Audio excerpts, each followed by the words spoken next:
మీనాక్షి చౌదరి 1997 ఫిబ్రవరి 1న హర్యానాలోని పంచకులలో జన్మించారు. ఆమె తండ్రి లెఫ్టినెంట్ కర్నల్ బిఆర్ చౌదరి. భారత సైన్యంలో సేవలందించగా తల్లి గురించి ప్రస్తావన ఎక్కువగా లేదు.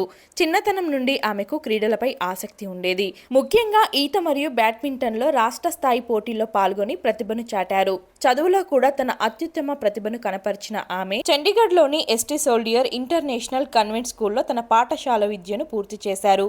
అనంతరం డెంటల్ ఫీల్డ్ పై ఆసక్తితో national dental college and hospital Dera Bassi పంజాబ్లో బ్యాచిలర్ ఆఫ్ డెంటల్ సర్జరీ పూర్తి చేశారు. డాక్టర్ అవ్వాలని కలలు కనిన మీనాక్షి తన అందం, అభినయ సామర్థ్యాలు మరియు మోడలింగ్ రంగంపై ఉన్న మక్కువతో నటన రంగం వైపు మళ్లారు. 2018లో Femina Miss India Haryana title గెలుచుకోవడంతో ఆమె జీవితం మలుపు తిరిగింది. అదే ఏడాది మిస్ ఇండియా పోటీలో పాల్గొని Femina Miss India grand international 2018 title సాధించారు. ఆ తర్వాత థాయిలాండ్లో జరిగిన మిస్ గ్రాండ్ ఇంటర్నేషనల్ 2018 పోటీలో పాల్గొని ఫస్ట్ రన్నర్ అప్ గా నిలిచారు. ఈ ఘనత భారతదేశానికి గర్వకారణంగా మారింది. ఈ పోటీ ద్వారా ఆమెకు దేశవ్యాప్తంగా మంచి గుర్తింపు లభించడంతో మోడలింగ్ మరియు సినీ పరిశ్రమ నుంచి అవకాశాలు వెల్లువలా వచ్చాయి. ఆమె నడిచే విధానం, వాక్య ప్రయోగం, ఆత్మవిశ్వాసం మరియు తెలివితేటలతో అందరికీ ఆదర్శంగా మారారు. మోడలింగ్ రంగంలో మంచి పేరు తెచ్చుకున్న మీనాక్షి వెబ్ సిరీస్ ద్వారా తన నటన ప్రస్తావాన్ని ప్రారంభించారు. బీబీసీ స్టూడియోస్ నిర్మించిన Hindi web series out of love 2019 to 2021లో ఆలియా అనే పాత్ర పోషించారు. ఈ సిరీస్ ఆమెకు నటిగా కొత్త అవకాశాలను తెచ్చిపెట్టింది. 2021లో తెలుగు చిత్రసీమలో అడుగుపెట్టిన మీనాక్షి ఇచ్చట వాహనములు నిలపరాదు అనే చిత్రంలో హీరో సుశాంత్ సరసన నటించారు. ఈ సినిమా షూటింగ్ సమయంలోనే సుశాంత్ ద్వారా ఆమెకు సినిమా అవకాశాలు లభించాయి. ఆమె నటనలో చూపించిన సహజత్వం, హావభావాలు తెలుగు ప్రేక్షకులను ఆకట్టుకున్నాయి. ఆ తర్వాత 2022లో రవితేజ హీరోగా తెరకెక్కిన కిలాడి చిత్రంలో ముఖ్య పాత్ర పోషించారు. ఈ సినిమా కమర్షియల్గా మంచి విజయాన్ని సాధించడంతో మీనాక్షికి టాలీవుడ్లో మరిన్ని అవకాశాలు లభించాయి. అదే ఏడాది అడ్విశేష్ నటించిన హిట్ ది సెకండ్ కేస్ 2022లో ఆర్య అనే పాత్రలో నటించి మంచి ప్రశంసలు అందుకున్నారు. ఈ సినిమా మిస్టరీ థ్రిల్లర్ జానర్లో తెరకెక్కిన చిత్రంగా ప్రేక్షకులను బాగా ఆకట్టుకుంది.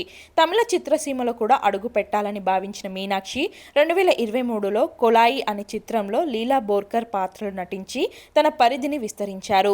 తెలుగు, తమిళం రెండు పరిశ్రమల్లోనూ తన స్థానాన్ని స్థిరపరచుకుంటూ మీనాక్షి 2024లో మహేష్ బాబు నటించిన గుంటూరు కారం చిత్రంలో ప్రధాన పాత్రలో నటించారు.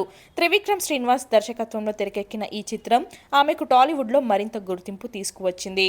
2024లో విడుదలైన సింగపూర్ సెలూన్లో సత్యదేవ్ సరసన నటించగా దుల్కర్ సల్మాన్ హీరోగా తెరకెక్కిన లక్కీ భాస్కర్ చిత్రంలో కూడా హీరోయిన్ గా నటించారు. 2025 సంక్రాంతికి విడుదలైన సంక్రాంతికి వస్తున్నాం సినిమా బ్లాక్ బస్టర్ హిట్ గా నిలిచింది.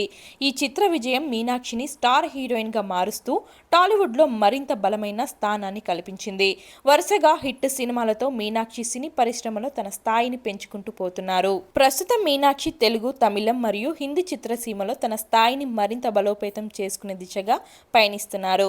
ఆమె నటన, అందం, అభినయం చూసిన ప్రేక్షకులు ఆమెను రాబోయే స్టార్ హీరోయిన్ గా చూస్తున్నారు. కొద్ది కాలంలోనే వరుస సినిమాలతో టాలీవుడ్లో మంచి పేరు తెచ్చుకున్న మీనాక్షి తన కెరియర్ను మరింత ముందుకు తీసుకువెళ్లేందుకు కృషి చేస్తున్నారు. భవిష్యత్తులో మరిన్ని కంటెంట్ ఓరియంటెడ్ సినిమాల్లో నటించేందుకు ఆసక్తి చూపిస్తున్నారు. ఈ విధంగా ఒక డెంటల్ విద్యార్థిగా తన ప్రయాణాన్ని ప్రారంభించిన మీనాక్షి ఇప్పుడు భారతీయ చిత్రసీమలో ఒక ప్రముఖమైన నటిగా ఎదిగారు. తన స్వీయ శ్రమ, పట్టుదల మరియు ప్రతిభతో త్వరలోనే ఆమెను సౌత్ ఇండస్ట్రీలో ఒక ప్రముఖ హీరోయిన్గా చూడటానికి అవకాశం ఉంది.